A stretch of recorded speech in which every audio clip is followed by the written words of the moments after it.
Yo, what's up everyone? Welcome back. Jamie here today. I'm going to be reviewing The Black Phone, which came out in 2022, and it's a supernatural horror film about a brother and sister in the 1970s, and there's like a child abductor going about kidnapping people. And this isn't spoiling it, this is the trailer and the description straight up. Like, the brother gets kidnapped and he starts talking to people on the phone, you know, that's why it's called The Black Phone, and it's up to his sister to try and find him. And that's basically the whole film.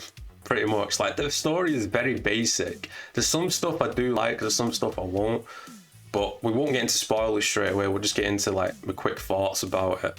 Like I said, the story is very basic, but the good things about it is really good acted. Like, Ethan Hawke is the villain, even though we don't see that much of him. We got the masks as well, designed by Tom Savini, which is amazing. And like I said, the acting is good. We got Jeremy Davis, who plays the alcoholic dad, and even the kids are really good as well, and which is saying something, because, you know, most of the time kid actors aren't that good, especially inside horror films, but they do a really good job.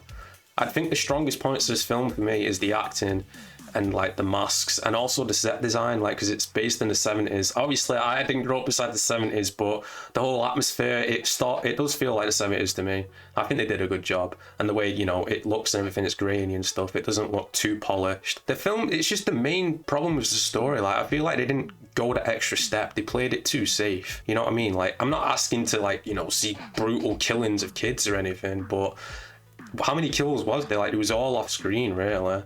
Which I guess we're getting into spoilers, so we'll get into spoilers now. But if you haven't seen the film, I'd recommend it. I wouldn't recommend going to the cinema. I'd wait until it comes out and stream it. It's not a bad film, but I feel like they could have done more. But yeah, we'll get into spoilers now. Like I said, it revolves around two kids who's called Finley and Gwen, and they live with their abusive father. Jeremy Davis plays him, the guy out of Lost, you know, Daniel. And he plays that role really good. Like, even in Lost, like, you know, you can tell, like, there's something weird about him. Film's building up relationships between the brother and sister, because obviously they're the only two they have for each other, because the dad doing his own thing and the mum killed herself years ago, which we'll find out later. So, you know, them two, you know, they're really strong relationship, and that's where it's building up. Like, they get bullied and they help each other out. They watch after the dad while the other one goes to stay at their mate's house. But eventually inside the film, he gets kidnapped, the brother. And when he's getting kidnapped, it's a pretty cool scene, because the van just pulls up and we see Ethan Hawke coming out, and he's got all these like black balloons. Basically, that's like his cover. Like, when he's inside the balloons, that's what he does. He knocks him out. So he locks him up beside this basement bunker slash thing, and there's like a black phone in there what's disconnected. And eventually it starts ringing, and Finn starts talking to the people who he's killed, the kids. And, you know, you get some visions of him, like how they died. We don't see like the scene itself, we just see the aftermath in a way. Each one of them is giving him like little hints on how to escape, because they've tried doing it himself. Like, he's digging underneath the floor, he's getting like wire out, trying to pull the windows off, and then like halfway through the film he does end up getting out, and he starts running like through the neighborhood, and people start turning the lights on. But the grabber comes and gets him, and he like pulls him down by bushes, pulls out a knife, and he's basically like, if you scream, I'm gonna gut you like a pig right here. That was a cool scene. And like I said, Ethan Hawke is good inside this film. He is kind of creepy. I was just hoping to see more of the character, or just like take it to that next step. That was the problem with X for me as well. Like, they just didn't take it to that next step. When the sister, she has dreams or like visions when she's asleep. Find out later on that her mum did as well, but she ended up killing herself for it, and that's why her dad's an alcoholic, and he's afraid that, you know, he don't believe her at first about her dreams. And Ethan Hawke's character, Grabber, he lives with his brother, who has no idea that he's doing all this. And he's like a coke addict, like trying to place like what's going on this board. The police come in, he's like, oh yeah, I think you should be looking like round there and stuff. How did he not really know that his brother was up to this? Like, he mentions that his brother's at work sometimes, doesn't he? And then later on, eventually he comes down, and he's like, oh, I had no idea or whatever. But I feel like he should have known something. There's no way he's getting away with all that without you suspecting something. And I gotta say, the cops in this are so stupid. The only reason why they find out is because of the girl phoning them up.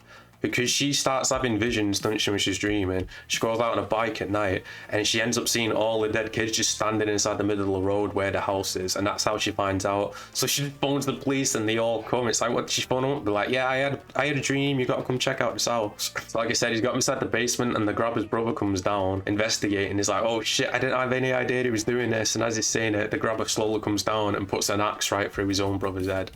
And then he says to Finn, he's like, oh, he was an idiot, but he's my idiot. But Finn set a trap for him. Like, he's put the hole inside the floor, and the grabber falls into it, and he's made the phone full of wood, and he starts hitting him with it and hitting him with it.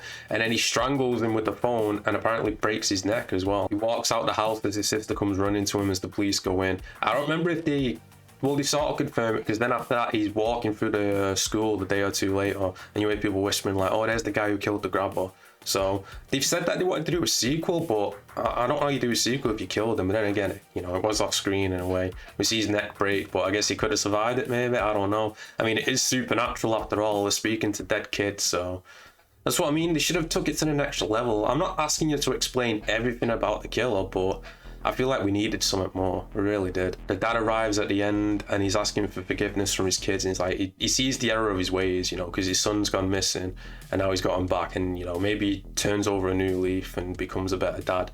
But overall, I'm going to give The Black Phone a 6 out of 10. Like I said at the beginning, the story is very basic. The best part about it is the acting, the mask designed by Tom Savini, and the 70-year atmosphere. But apart from that, the story, man, it was just lacking something for me. I don't know what it was, but it's not a bad film. It's a decent film. Like I said, I'd wait for it to come out on stream and I won't go to the cinema for it. But yeah, this has been my review of The Black Phone. Make sure you like and subscribe. Let me know what you thought down inside the comments. Until next time, peace out.